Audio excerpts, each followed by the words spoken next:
Hey y'all, we're going to read Froggy Goes to School, and it is by Jonathan London.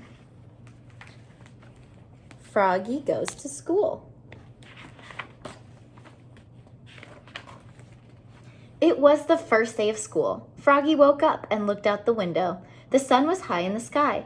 "Oh no, the bus, he cried. I'll miss the bus." He hopped out of bed and flopped outside. Flop, flop, flop. The school bus was leaving. "Wait, wait," he yelled, and took a mighty hop. The bus hissed to a stop, and the door folded open. Froggy flopped up the steps, flop, flop, flop. But when he reached the top, everybody laughed and pointed their fingers. That probably did not make Froggy feel very good. "Froggy!" yelled his friend Max. "What? Did you forget something?" Froggy looked down.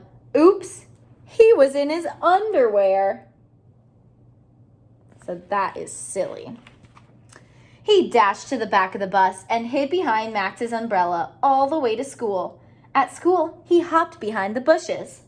He tried to hide behind the flagpole. He rolled down the hall like a bowling ball. And in class, he pretended to be a flower pot.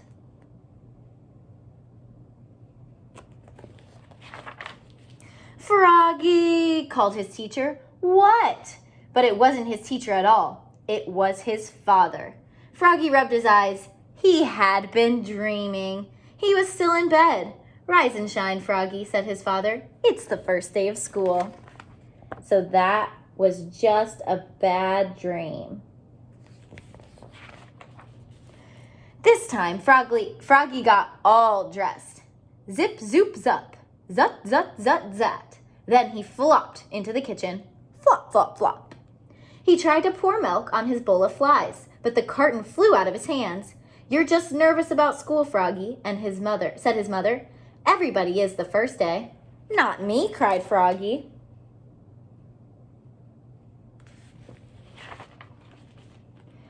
And together they leapfrogged all the way to the bus stop. Flop, flop, flop. At school, Froggy found his name tag on his table. He liked his name. It was the first word he knew how to read. It was the only word he knew how to read. He read it aloud, louder and louder. "Froggy!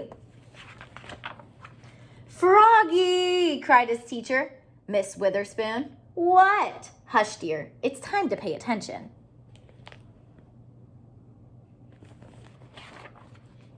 But it was hard to pay attention. He squirmed. He looked out the window at the falling leaves. He felt like a leaf. Falling, falling, falling. Plop! He fell out of his chair. "Oops!" "Kindly stay in your seat, dear," said Miss Witherspoon. "We'll sit on the floor at circle time." At circle time, Miss Witherspoon said, "Now, children, today I'd like you to tell us what you did last summer. Who wants to go first?" Froggy shouted, "Me, me, me, me, me." And so did Max. Miss Witherspoon went clap, clap, clap, clap, clap. And everybody went clap, clap, clap, clap, clap with her. Then they grew very quiet. "Now, one at a time," said Miss Witherspoon. When Froggy's turn came, he jumped up and said, "Last summer I learned how to swim." And he sang, "Bubble, bubble, toot, toot, chicken airplane soldier." Everybody jumped up and joined in. "Bubble, bubble, toot, toot, chicken airplane soldier." Who's that creeping around the door there? When, in walked the principal, Mr. Mugwort. "Bubble, bubble." "Oops," cried Froggy, looking more red in the face than green. Mr. Mugwort glared at him. Then he joined in. "Bubble, bubble, toot, toot, chicken airplane soldier," till the bell rang for recess. So his principal was feeling a little silly too. When Froggy flopped off the bus after school, his father said, "Froggy, how was your first day of school?" "Great," said Froggy. "I taught the principal how to swim." That's nice," said his mother. "But where's your lunchbox and baseball cap?" "Oops, I left them at school." "Oh, Froggy, will you ever learn?" said his mother. That's why I'm going to school, Mom. And together, they leapfrogged. All the way home. Flop, flop, flop. And that was Froggy Goes to School by Jonathan London.